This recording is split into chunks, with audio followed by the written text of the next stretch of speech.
Hello student, I am Ankita Sahu your teacher. तो आपका छिन डायनेस्टी टॉपिक ख़त्म हो गया था, देन आपका हान डायनेस्टी स्टार्ट हो गया था। तो हान डायनेस्टी के बारे में मैंने आपको थोड़ा सा बताया था।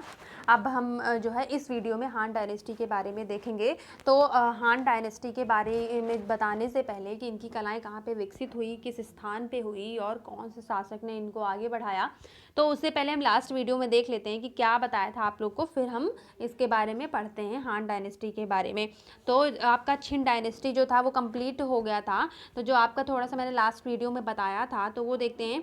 तो जो छिन शासन काल का शासक था शी हुआंगती, उसने अपने शासन काल में बहुत सारे विशाल भवनों का निर्माण करवाया था। इनमें से जो अधिकांश नष्ट भी हो गए हैं अभी तक। उसने जो जीते हुए नगर थे, जो अच्छी हालात में, अच्छी अवस्था में नगर थे, उनको भी नष्ट करवा दिया और वहाँ पर नए ढंग के भवनों का निर्माण करवाया। उसने अपने अकॉर्डिंग नए ढंग के भवन बनवाए। और जो इस युग का शिल्पी था, किस युग का, छिन युग का जो शिल्पी था वो मेंग थिएन था, जिसने लिखने की तूलिका का आविष्कार भी किया था। ये आपको जूम मीटिंग पे बताया था मैंने कि मेंग थिएन जो है उसने लिखने की तूलिका का आविष्कार किया था और उसको जो है आविष्कारकर्ता माना जाता है। किसके लिए? लिखने वाली तूलिका के लिए। तो चीन में जो है चित्रकारी हो रही थी तूलिका से पहले से ही, ब्रशेस का यूज़ वो चित्रकारी के लिए करते थे। लेकिन जब तूलिका आई, लिखने वाली तूलिका आई, तो उसका भी प्रभाव चित्रकारी पर भी पड़ा था। तो ये जो है लिखने की जो शैली थी, लेखन शैली थी, स्टाइल थी इनकी, उसका जो प्रभाव है वो चित्रांकन शैली पर भी पड़ा था। फिर 210 ईसा पूर्व में शी हुआंगती की मृत्यु हो गई। फिर उसके 3 वर्ष बाद उसका पुत्र जो था हु हाई वो भी मारा गया। फिर 206 ईसा पूर्व में इनकी जो राजधानी थी वो लूट ली गई। उसके बाद जो ज्यांग यू था उसने स्वयं को छू शासक घोषित कर लिया। आपको बताया था छू और छिन दो शक्तियों के रूप में उभरी थी छिन डायनेस्टी। तो ये जो है उसने छू जो है अपना छू को शासक घोषित कर लिया। किसने? ज्यांग यू ने। एक इसके परस्पर अन्य विद्रोही भी था जिसको ल्यू पांग कहते हैं। तो ये इसने हान की उपाधि धारण कर ली। फिर इन दोनों में परस्पर युद्ध चलता रहा, 4 वर्ष तक ये परस्पर लड़ते रहे। तो इसमें से जो है जो ज्यांग यू था, जो छू का शासक था, उसकी पराजय हो गई और उसने आत्महत्या कर ली। फिर जो ल्यू पांग था वो हान का सम्राट बन गया। उसने अपनी राजधानी चंगअन में बनाई। तो आपकी छिन डायनेस्टी यहाँ पे खत्म हो गई थी। फिर देन आपका मैंने हान डायनेस्टी स्टार्ट करवा दिया था। तो हान शासनकाल, इसको 2 भागों में बांटा हुआ था, पूर्वी हान और पश्चिमी हान। टाइम पीरियड आपका बता दिया था मैंने लास्ट वीडियो में। तो हान शासन चीन में दीर्घ काल तक चलने वाला राजवंशों में से एक था। काफ़ी लंबे समय तक ये राजवंश चला था। इसके 2 युग थे। कौन से? पश्चिमी हान और पूर्वी हान। इस युग के शासकों ने जनता को संतुष्ट करने के लिए प्राचीन परंपराओं को पुनर्स्थापना का भी प्रयत्न किया। तो जो शी हुआंगती ने सारी चीज़ों को नष्ट करवा दिया था, तो हान के शासक थे, उन्होंने जनता को संतुष्ट करने के लिए जो पहले की प्राचीन परंपराएं थी उनकी पुनर्स्थापना की। मतलब फिर से उन सब चीज़ों को स्टार्ट करवाया, क्योंकि शी हुआंगती के टाइम पे जनता ने विवश होकर उन चीज़ों को अपनाया था। मतलब प्रसन्नता से, खुशी मन से उनको नहीं अपनाया था, विवश होकर उनको अपनाया था उसकी सारी चीज़ों को, शी हुआंगती की चीज़ों को। तो हान डायनेस्टी में क्या हुआ, जनता की संतुष्टि के लिए उन परंपराओं को, प्राचीन परंपराओं को फिर से पुनर्स्थापना की गई या उसका प्रयत्न किया गया। हान शासक वेंती 179 से 157 के मध्य साम्राज्य को स्थायित्व प्रदान करने का प्रयत्न किया और रोम, मिस्र से रेशम और लाख के लिए व्यापारिक संबंध स्थापित किए। अब देखिए जो हान का शासक था वेंती, उसने क्या किया, अपने साम्राज्य को सुदृढ़ बनाने के लिए, स्थायित्व प्रदान करने के लिए मिस्र और रोम से बिजनेस करना स्टार्ट कर दिया, व्यापारिक संबंध स्टार्ट कर दिए। तो किसका यहाँ पे बिजनेस किया? रेशम और लाख का। तो नए नए देशों से जब इनके संबंध हुए चीनियों के, तो इनके जो है मन में बहुत सारे विचार आए, बहुत सारे आइडियाज़ आए, कल्पना आई नई नई, और जो है उनके मन में उन चीज़ों ने जन्म लिया जिससे इनको आइडियाज़ मिले और व्यापारिक अपने संबंध को आगे बढ़ाने के लिए। तो आगे देखते हैं हान डायनेस्टी में क्या है। संपूर्ण समाज में एक समन्वित संस्कृति का विकास हुआ। ताओवाद तथा कन्फ्यूशसवाद को भी पनपने का अवसर मिला। अब देखिए संपूर्ण साम्राज्य में क्या हुआ, एक समन्वित संस्कृति का विकास हुआ। और जो ताओवाद और कन्फ्यूशसवाद जो छिन डायनेस्टी में ख़त्म हो गई थी, तो उसको एक बार फिर से पनपने का अवसर मिला। कन्फ्यूशसवादी आचार संहिता को राज्य की मान्यता प्राप्त हुई। अब देखिए जो कन्फ्यूशसवाद था उसको भी यहाँ पे इस राज्य में मान्यता प्राप्त हो गई और इस प्रकार हान सांस्कृतिक में अनेक देशी विदेशी तत्वों का समाहार हुआ। तो जब कन्फ्यूशसवाद ताओवाद दोनों को अवसर मिला पनपने का, फिर से अवसर मिला, मान्यता मिली, तो क्या हुआ, हान सांस्कृतिक में अनेक देशी विदेशी तत्वों का समाहार हुआ। मतलब देश विदेश के बहुत सारे तत्व भी इसमें समावेश हुए, सम्मिलित हुए हान डायनेस्टी में। कहाँ पे? चीन में। अब आगे देखते हैं।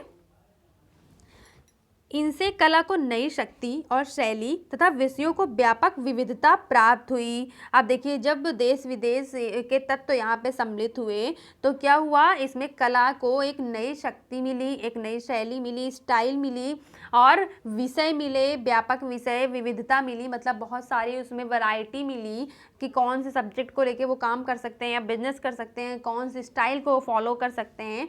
तो मतलब उनके पास क्वांटिटी हो गई, विविधता हो गई, बहुत सारी चीज़ें हो गई विषयों के और जो है कलाओं के लिए और शैली के लिए। अब आगे देखते हैं। अफगानिस्तान तथा उत्तरी पश्चिमी भारत के तत्कालीन कुषाण शासकों का शासन क्षेत्र भारतीय तथा क्षेत्रीय रोमन कलाओं और संस्कृति का सम्मिलित स्थल बन गया था।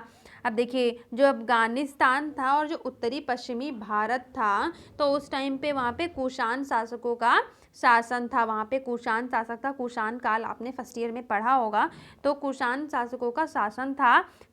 शासन क्षेत्र भारतीय तथा क्षेत्रीय रोमन कलाओं और संस्कृतियों का सम्मिलित स्थल बन गया था। तो जो कुषाण काल के शासक थे, तो उन्होंने रोमन की कलाओं पे और भारत की कलाओं पे, संस्कृतियों पे अपना प्रभाव डाला और अपना अब वहाँ पे वो सम्मिलित हुए। तो ये जो भारत है और जो रोम है, वो कुषाण का शासन उस टाइम पे बन गया था, सम्मिलित स्थल बन गया था वो। तो वहीं से यह प्रभाव चीन पहुँचे और इन्हीं के साथ साथ ईसवी सन के आरंभ के 2 वर्ष पूर्व बौद्ध धर्म भी चीन पहुँचा।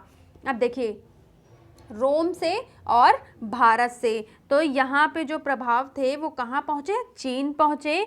और इन्हीं के साथ साथ ईसवी सन के आरंभ के 2 वर्ष पूर्व क्या हुआ, जब ईसवी सन प्रारंभ हुआ यहाँ पे, तो उसके 2 वर्ष पहले ही बौद्ध धर्म भी चीन पहुँच गया। अभी अब जब आपने फर्स्ट ईयर में कुषाण काल पढ़ा होगा तो आपने देखा होगा कि कुषाण काल में बौद्ध को मानते थे वो। तो जो बौद्ध धर्म था वो इन्हीं के जरिए चीन तक पहुंच गई थी।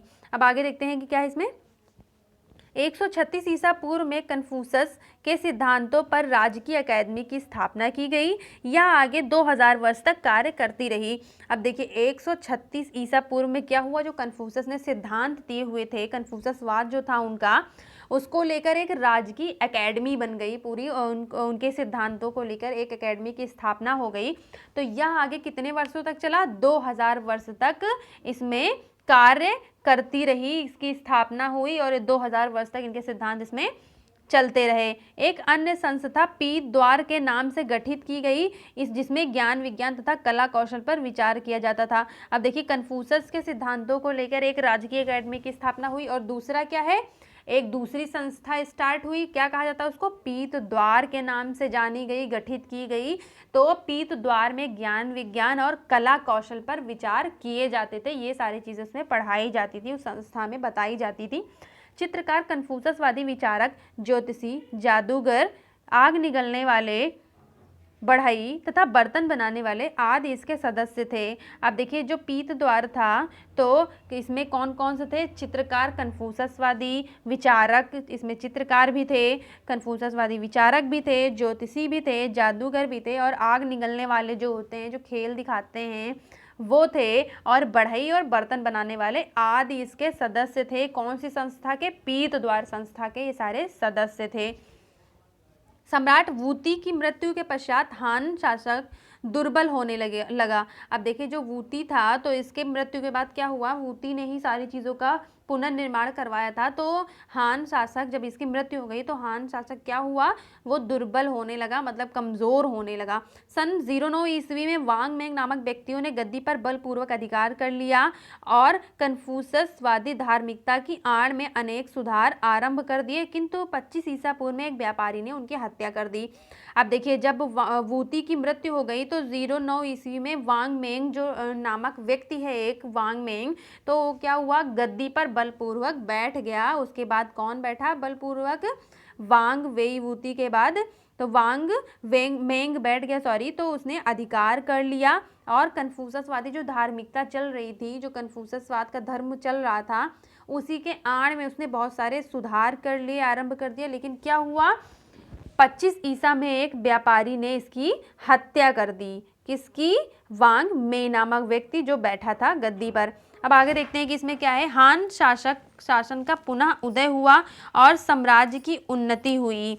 पहली बार जापान से भी संपर्क हुआ। परवर्ती हान युग के में पीत द्वार से भिन्न विद्वान अधिकारियों एक पृथक वर्ग का उदय हुआ और ताओवादी व्यक्तिवाद भी प्रबल हुआ। इससे सामान्य कारीगरों का महत्व कम हो गया। अब देखिए, हान शासक का पुनः उदय हुआ, जैसे क्या बताया था मैंने, प्रबल हो गई थी, दुर्बल हो गई थी, सॉरी, कमज़ोर हो गई थी, तो हान शासन जो है वो फिर से उदय हुआ उसका, और साम्राज्य की पुनः उन्नति हुई, फिर उसको उन्नति के कागार पर पहुंचाया गया और पहली बार जापान से भी संपर्क स्थापित हुए। यहाँ पे जापान से भी संपर्क हुए पहली बार हान शासन काल से ही। और परवर्ती हान युग में पीत द्वार से भिन्न, जो पीत द्वार संस्था उस टाइम पे चल रही थी, तो उससे भिन्न, उससे अलग जो है विद्वान अधिकारियों के एक पृथक वर्ग का उदय हुआ। उन सब में तो बहुत सारे लोग शामिल थे, आपको बताया मैंने पीछे, तो उससे पृथक, उससे अलग होकर एक वर्ग और उदय हुआ और ताओवादी व्यक्तिवाद भी प्रबल हुआ। मतलब वो जो है, जो ताओवादी विचारधारा थी, जो ताओवादी व्यक्तिवाद थे, वो प्रबल हुए, मतलब उनको भी पनपने का अवसर मिला। इससे सामान्य कारीगरों का महत्व कम हो गया। तो जो सामान्य कारीगर थे, जो इसमें आते थे पीत द्वार में, उनका महत्व कम हो गया। बाकी जो ताओवादी थे उनका महत्व ज़्यादा हो गया, बढ़ गया।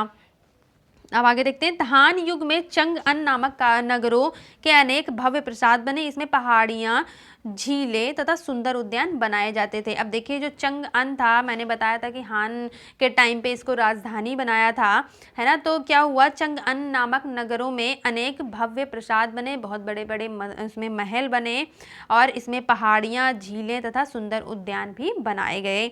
उद्यानों में विभिन्न स्थानों में लाए गए पशु पक्षी पाले जाते थे। तो जो उद्यान बनते थे उसमें जो है विभिन्न स्थानों से लाए गए पशु पक्षी भी उसमें पाले जाते थे, रखे जाते थे। प्रासादों के प्रवेश द्वार पर निरीक्षण स्तंभ, वॉच टावर होते थे और भीतरी क्षेत्र में अनेक कक्ष, भवन, मीनारे, मंडप होते थे। अब देखिए, जो यहाँ पे भव्य प्रासाद बनाते थे, अनेक महल बनाते थे, तो इसमें क्या होता था, प्रवेश द्वार पर निरीक्षण स्तंभ, मतलब जहाँ पे खड़े होके सारी चीज़ें देखी जा सकती थी, महल के अंदर जो चीज़ें होती हैं, तो वो प्रवेश द्वार पर बनता था, जिसको वॉच टावर कहते हैं, होते थे। और भीतरी क्षेत्र में और अंदर के जो क्षेत्र है, जो महल का, प्रसाद का अंदर का क्षेत्र है, उसमें अनेक कक्ष होते थे, मतलब बहुत सारे कमरे होते थे भवन में, और मीनारे, मंडप, मीनारे होती थी और मंडप होते थे। तो ये जो है एक बहुत बड़ा महल होता था, उसके अंदर छोटे छोटे कक्ष होते थे, कमरे होते थे, भवन होते थे, और मीनारे होती थी, ऊपर मीनार बनाते थे और मंडप बनाते थे। नगर में आग लगने के साथ ही यह मीनार भी भस्म हो गई। भवनों में काष्ठ का प्रयोग अधिक होता था, जिस पर सुंदर नक्काशी तथा चित्रकारी की जाती थी। अब देखिए, नगर में क्या हुआ, आग लग गया, जो हान के टाइम पे बनाई गई थी, तो इससे क्या हुआ, मीनार भस्म हो गई।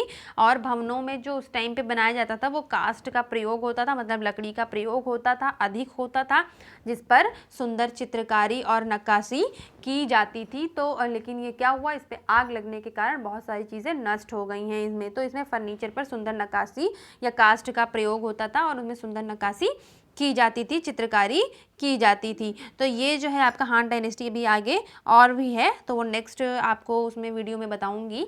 अभी इस वीडियो से रिलेटेड अगर आपको कुछ नहीं समझ में आ रहा हो तो मुझसे पूछें या जूम मीटिंग पर डिस्कस करें। Thank you.